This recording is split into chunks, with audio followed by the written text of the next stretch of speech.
Ladies and gentlemen, you ready for another comedian? Me, you ready for another comedian? Alright, let's get straight into it. Please welcome to the stage the big round of applause, Socrates!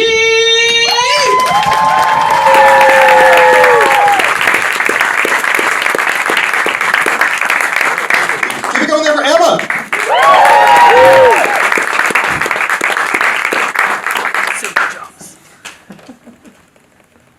So hi everybody, my name is Socrates, or if Socrates would prefer.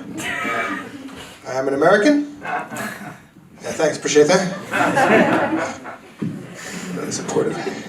This didn't help either, but nonetheless. So let's see if I can do it this way. Huh? Need some help? If you want to raise it up for me, sure. What's your name?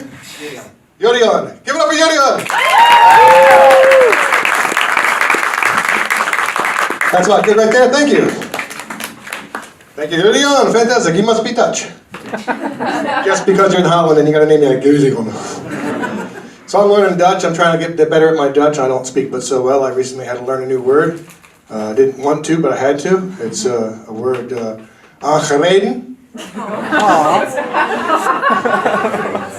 Which unfortunately means ran into. I'll use it in a sentence. Ik ben aangereden door een scooterklotzak. Which means I was ran into by an asshole on a scooter. And hence the little army thing here. It's getting a little bit better, but fortunately I was never really big on the Nazis, but now it's like, it'd be dangerous, you know. Half Jew thing's not a problem, but then, anyway, so yeah, I had to learn those words that not everybody knows. I thought that some people knew it, like fietspad. Have you heard of this word? It means bike path. Yeah, I thought that most people knew. 59-year-old Dutch guy. Didn't know. Had no idea what that word meant. And when he drove on the fietspad, I thought, well, this guy's an idiot. And then the scooter, also on the fietspad, looking at the Dutch guy, also thinking the same thing. And well, I was going to say, you know, this is a bike path, and you shouldn't drive a car on it. And as a scooter, you should be paying attention to where you're going. But what I said was, ah! And then there was a smash noise, and then I did that song, you know, fly like an eagle. That was good. Then there was the crashing and the braking part. That sucked. But, you know, I got to do a little bit with the whole Dutch, you know, medical thing. And you know that people say that in the Netherlands, no matter what you have, they give you paracetamol? Yeah. You know, brain cancer, paracetamol. You know, bullshit. First thing the medics offered me was fentanyl. Yeah, I'm an American. I know fentanyl's a short strip to heroin addiction. I'm not against the heroin addiction. I was just planning it to be later in my life. Because I'm old too, I'm 56. Woohoo, thanks. And my first reaction as an American was, no, I don't want fentanyl. I don't, you know, that's not good for you. And then my shoulder was like, you should take the fentanyl. And I said, okay, I did. It didn't actually help, did nothing for me. But I got to the hospital, they were like, would you like morphine? Actually asked me, did I like morphine? Sure, yeah. I love morphine. It's a 5-star drug, I gotta tell you. Fentanyl 0 stars. Morphine, that's a 5er right there. And, then they said, more morphine? I said, sure. Sent me home with Oxycontin, and then I got more Oxycontin, and then I got even more Oxycontin. So I love one of those paracetamol injuries or diseases. I don't get them. I get the hard drug ones. And but they didn't really do much for me. I didn't no hips, no cast. This was pretty much all they gave me. So had I fallen at the crucifixion, same basic thing. Strap a vine around me. Don't try to use it. You know, it's what the Dutch call conservative treatment. It's a nice way of saying the Dutch are cheap.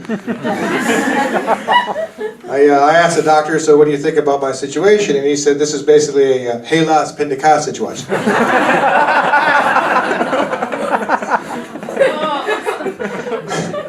She knows. It's not a helpful thing that the Dutch will take. It means, oh well, peanut butter. He was right. I'm not saying he wasn't accurate or definite, but so I asked for a second opinion because I thought, you know, I've already paid my my deductible, $355.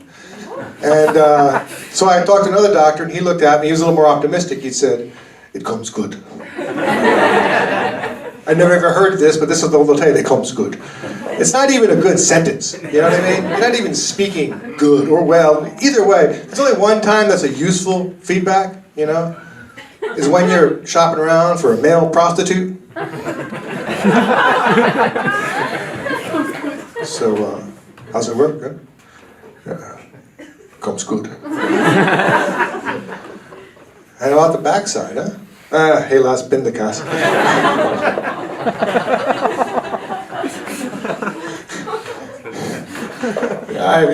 But I kind of came up with it. I thought, yeah. But I'm on drugs still, so woo!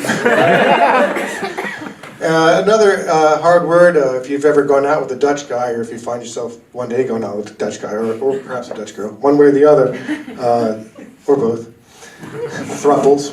The hardest word for non-Dutch people to understand, it's the single most confusing word. If you hear it, it's a very useful word. They use it all the time, but it's hard to understand. That word is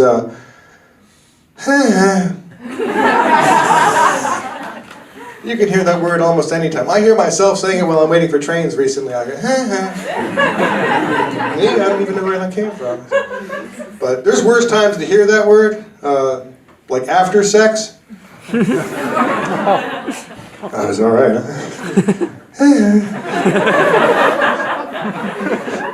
You explain that? I mean, I think before sex, even worse. But I've been living here since 2009. I personally really love the Netherlands and Dutch people. It's a great place. Thank you for having us. All of us expats, we really like it. You guys, you don't think it's the greatest place, but we love it, And it's a weird thing if you talk to people from almost any country, like you ask an American, best country in the world, we still say America.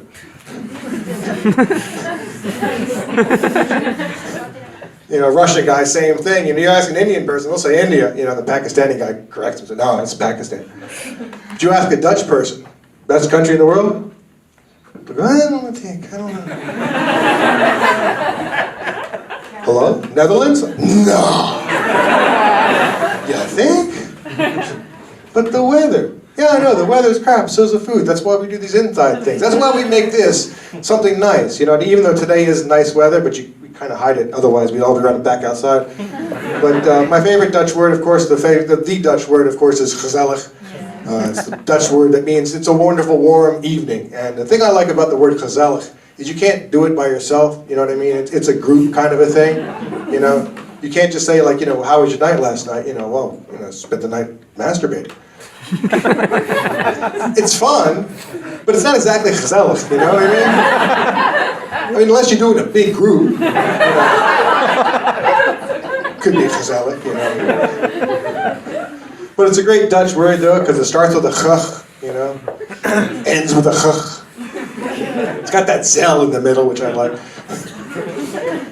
But like in Italy, I'm coming back to you because everybody knows you, Francesca. What's your word for my little favorite, my little love child, my little sweetie honey pie, my sugar bug? In American, it's a word that's fattening because if you love something, it should have a heart attack.